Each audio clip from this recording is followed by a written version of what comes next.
சங்கீதம் 3வது அதிகாரம். கர்த்தாவே, என் சத்துருக்கள் எவ்வளவாய் பெருகியிருக்கிறார்கள்! எனக்கு விரோதமாய் எழும்புகிறவர்கள் அநேகர்.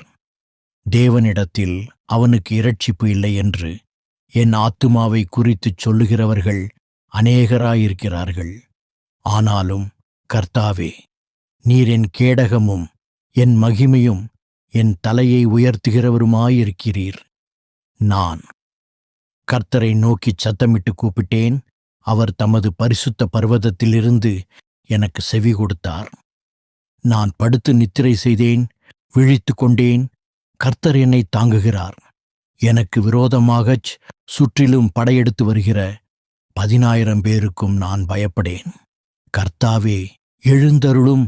என் தேவனே, என்னை இரட்சியும்.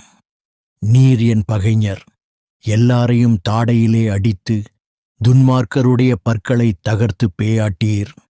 இரட்சிப்பு கர்த்தருடையது. தேவரீருடைய ஆசீர்வாதம் உம்முடைய ஜனத்தின் மேல் இருப்பதாக.